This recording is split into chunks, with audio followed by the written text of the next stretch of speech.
Hi, I'm Roslyn Uttleymoore. My guest today is Kristy Blaikie.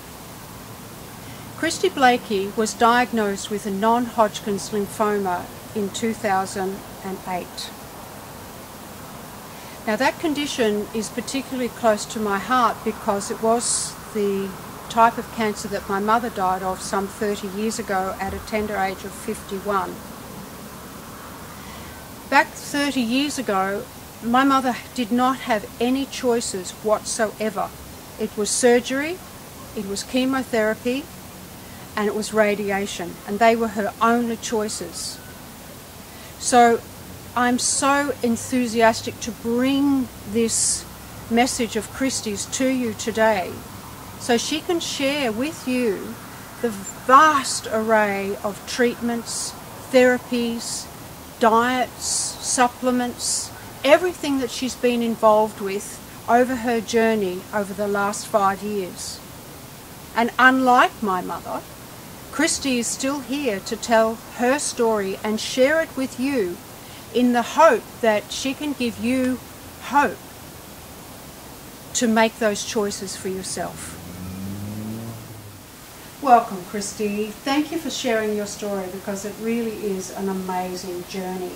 So we need to start somewhere, so perhaps we make this like a little bit of a timeline and you can explain to us and to everybody else out there that's so keen to hear your story is what was your lifestyle like prior to your diagnosis in 2008? So thanks for having me, Roslyn. My lifestyle was that of a uni student, very little sleep, partied hard, partied long, hours into the night, pushed my body to extremes, worked very hard and studied hard, exercised hard, and really pushed my body over the edge and didn't give it a lot of relax and downtime. Kristy, during that time I believe you had Ross River virus? Yeah, I had a virus similar to Ross River fever, which compromised my immune system and enlarged my lymph nodes. So in that time, from 2006 with that diagnosis to my next diagnosis, I just thought I had swollen lymph nodes and I had a virus and I was just going to be a little bit sick. Also during that time, what was your diet like? My diet was not desirable. I lived off, I guess, hangover foods, lots of fried foods. I loved fish and chips, stuff that I really don't have in my diet these days. I guess what I'm trying to establish and what you're telling me is that pre-diagnosis, we create, it's not like we wake up one morning and go, oh, I've got cancer. The reason to establish this pre-diagnosis lifestyle is to go, did this contribute to a compromised immune system? Yeah, the lifestyle I was leading was definitely leading me down the wrong path. My body created what I have now and it will uncreate it as well. So it was my choice to either keep living that lifestyle or change what I did for the longevity of my life. A question that I get asked a lot in my consultation is about vaccinations, birth control and pain relief. So how did they contribute to your lifestyle? You name it, I've had them all. I used to live off a packet of Panadol a week from drinking so much and getting up and having to go to work or uni the next day. That's just what I did, sadly. I also had a full range of vaccinations when I was younger, and back then that's just what people did. There wasn't much choice in it, and the birth control pill was just something that females did as well, so I guess I just went with the flow of what people thought was needed. Did you do the pill or did you do the rod in the arm? Yeah, birth control pill was the only one I ever used. Right, okay. For a long time in my life I was on that. So all that partying, honey, December 2008, you finally were diagnosed with Non-Hodgkins lymphoma. Yeah, so what did you do and what were your choices? Because it's important that people know. So in 2008, Google wasn't really a big thing. So when I did jump on Google, as you do, living out in the middle of central Queensland with the work that I was doing at the time, it pretty much led me to going and doing chemo, seeing a good doctor or hematologist. It didn't really talk too much about holistic health. So what I did was I got hold of my father-in-law, who's a holistic chiropractor over in Canada, and he advised me on some of the things I should be doing. So I started juicing, using castor oil packs, changing up my lifestyle a little bit, things that you couldn't find online at the time. Blogs didn't really exist. The information out there was not readily available as to what is currently now. So back then I listened to my hematologist, who rushed me in to have chemo. So that's something I chose to do and on her recommendation. And what was your program of chemo at that time? So I did 2 sessions every fortnight for 3 months at a lovely hospital with a lovely doctor who I thought at the time cared and really wanted to make sure that I would survive having lymphoma. I think very differently now, but I'm sure we'll talk about that in a moment. What were the symptoms of the chemotherapy or the effects of the chemotherapy? So the effects of the chemo, I didn't have very many effects because they put you on so many drugs to stop the effects. So I was rarely sick, I was tired a lot, I was still juicing, and we were living back with my parents at the time. Did you lose your hair? Yes, I did lose my hair. That was probably one of the saddest things that happened. So for about 2 years I had no hair. And your period stopped? Period stopped, I went into menopause. At 28 years? At 28 years old, yes. It looked like I was never going to have children. So just before the chemo we did freeze some embryos, hoping that something could happen down the track where I'd be able to use them again.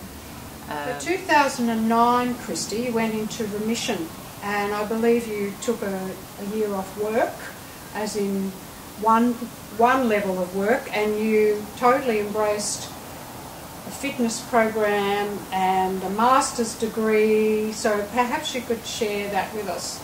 I'm a very active person, so having a year off to heal was a good choice for me, but sitting around home all day relaxing didn't really suit me. So I took up exercising with a personal trainer, which I did a couple of times a day, up to sometimes 4 times a day. We would go and train together, up to I think 13 to 15 sessions a week, so that was a part of my life.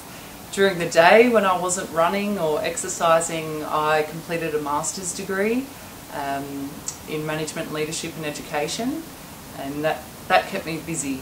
So Kristy, I guess without knowing, doing all of this wonderful work with your body, getting it fit and healthy, changing your diet and running your 10Ks and everything else you're doing which exhausts me just hearing about it, you became pregnant.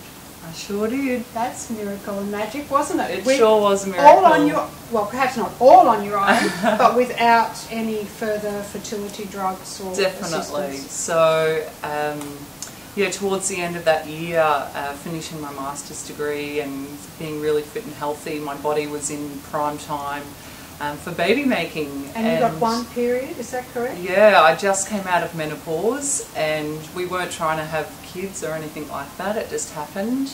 And yeah, Utah's our little miracle. Beautiful. And you had a normal natural birth? Yes, I had a very lengthy birth. It was like running a marathon in itself. 27 hours. 27-hour birth, 27-hour labour. And yeah, at the end we had a beautiful little son who's now 2.5 years old. That is amazing, and he is a beautiful child. Could you perhaps tell us what you ate during your pregnancy? Because I think this is pretty interesting. So all the healthy eating throughout the previous year was probably something that I did not on my own choice. It was a part of just what I should be doing. I didn't take ownership of it myself. So when I fell pregnant, I fell into the trap of I can eat this, I can eat that. And I started drinking coffee for the first time in my life, up to probably 5 cups a day some days. I went back to work, working long hours in a very busy work life. I had no balance whatsoever. I started eating a lot of bakery food, fried food again, and just started to not look after myself. I really appreciate your honesty, Kristy, because, you know, I think what you're saying is that you were a bit of a bad girl, a bit of a party girl, and at that particular time, at 28 years old, it took a lot of conscious effort to really realise that, hang on a minute, I'm really sick here. I really need to do something. And so you had your beautiful son in August of 2009, having done what you did, and surprise, surprise, you were re-diagnosed in 2010. So can you take us through that? Because this is really Kristy going from teenage young woman years into womanhood and responsibility and owning the rest of the healing journey. So I think maybe being a mother changed me a little bit, and I had a life to live, not just for myself but for my son. So when Utah was born, I went and had a checkup with my hematologist after being in remission for 18 months, and I was re-diagnosed and was pretty much forced into having a lot more chemo, a lot more of a medical regime, in having stem cell transplants, having to move to Brisbane, big scare factor, and yeah, I looked at things a lot differently. So I just knew inside of me that wasn't to be my path this time round. So I looked at different things. So I started Googling a lot more, I started talking to people, I started reading real life blogs, I started talking to people that had been through the same thing, and met wonderful people like yourself. And yeah, I had a different mindset this time around, that it was for me, it wasn't for the pleasers out there. So I took ownership over my diagnosis, and my choice was to go down a holistic path, which I'm so happy that I did. So what I did was I went and visited a holistic GP down in Brisbane who had the same belief system as what I did. So when I saw him, he sent me for a lot of blood tests, he analysed my teeth for hours and hours on end. He directed me in ways that I thought were out there and just didn't know how to push myself and get myself into those services. So that's the first thing I did. He made me eat very differently. I took a lot of supplements. I started having a lot of vitamin C IV, alpha-lipoic acid IV, and really trying to boost my immune system to fight this disease rather than give it a band-aid effect, as what doctors have done in the past. So seeing this doctor started to become very pricey, and he referred me to go and have some treatment over in the United States that was unavailable in Australia, which was at a cost from $30,000 to $50,000 to send myself and my family over for a month of treatment. So what I did was shared that with some friends, and lovingly my Netball Association as well, which I've been a part of for most of my life, and all of my cherished times were with my mum going to netball, that they put on a fundraiser for me and raised nearly $20,000. And then my best friend put on another fundraiser for me, trying to get me over to the US, which raised nearly $20,000 as well. So the following couple of months later, I went over to Oklahoma and had treatment at Camelot Cancer Care, and what that involved was DMSO, which is dimethyl sulfate oxide, and high doses of vitamin C in hyperbaric chambers. So that came at such a large cost, and then I came back to Australia and decided on my own accord that I needed a program that would give me more longevity, so I started seeing a doctor here on the Sunshine Coast who had very similar beliefs in the holistic way of life, and I currently still see him now, which I'm very, very happy to do on a monthly basis. So from then on I never saw an oncologist again, I just have my monthly GP visits. So when I started seeing my doctor here, I started looking after myself a lot better than what I had in the past. I started doing daily coffee enemas, I upped my juicing of green juices every day. I had supplements that suited my monthly well-being, so I was always assessed with kinesiology on what I need that month, so I always change my supplements. I have a high intake of fresh veggies, fresh organic veggies, and very minimal fruit. Still a few old ancient grains, and really taking care of my diet. And when I eat and how many times a day I eat, I look after my lymph system a lot better than what I have in the past. So I use a lymphocyzer, I have a vibration machine, I have an infrared sauna that I use. Dry skin brushing. Every time I sit down for my coffee enema, I do my dry skin brushing. Massage, I do regular massages, reflexology treatments, lymphatic drainage, just really taking care of myself and slowing myself down. Acupuncture as well, chiropractic, osteo, you name it, all the health things that you can think of, I use. Kristy, something that I would love you to mention is the component of dental work, because I know working with Maria Waldock, who's our wonderful live and dry blood specialist lady right here in Sunshine Coast, she's often talked about the need for dental care, and I believe you've spent a lot of money in getting your dental procedures done, and perhaps you could share what you've done and the cost of what. Yes. So I have seen Maria several times, and yes, I did have the dental bacteria floating around in my live blood, which is a very fascinating thing in itself. So this is one of the biggest things that I think was a life changer for me. I had a root canal just before my son was born, and I had it taken out a couple of weeks later after he was born, and within a couple of days I had lymph nodes disappear overnight.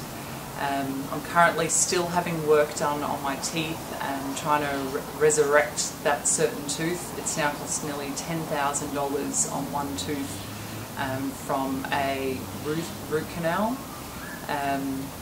My doctors, my holistic doctors, have focused a lot on my teeth, clay packing my teeth and taking toxins out of my gums, oil pulling with oregano oil, taking that out, spitting all the toxins out, using neem oil to rub into my gums to take care of them, and yeah, really just really taking care of your teeth and making sure that your teeth are a big part of the journey as well. So I also like to add, I had some lymph nodes disappear again within 2 days. I woke up and went, oh, where are they gone? And that was because I started wearing a mouth guard at night because my dentist had picked up I was grinding my teeth. So he asked, you know, try this one out, see how we go, and within 2 days I had, I don't know, like a 5 centimetre lymph node in my neck disappear. So in the end, where do I end up? I'm here, I'm alive. Yes, it has been a journey, yes, it has been expensive, but no, I wouldn't take a thing back. So yes, I was given a diagnosis of 2 years. 5 years later, I'm here, I'm alive, I'm happy, and willing to live a lot longer life with my family. I'm not just surviving, I'm thriving, living a lifestyle of health. Kristy, I'm so grateful for your honesty and for you sharing your story with us today, because 5 years ago you were given a diagnosis of just 2 years if you had have gone down that medical route, and you chose not to do that. You had a choice, which is what I said at the beginning that my mother didn't have, and you had that choice and you took it, you embraced it, and you completely dedicated your life, you know, and that's what it's all about, isn't it? It's not being a 5-year survivor and then dropping off the twig at the end of it, is it? No, you've got the rest of your life with your beautiful child and husband and loving, supporting family, and you now have the knowledge. You have that knowledge to make choices on a daily basis about what you want to eat, how you want to exercise, who you want to see, what medical people you want to put on your team. You know, it's not about you giving over your responsibility and just going, oh, well, what do you want me to do now? You know, you're saying, no, this is what I want to do.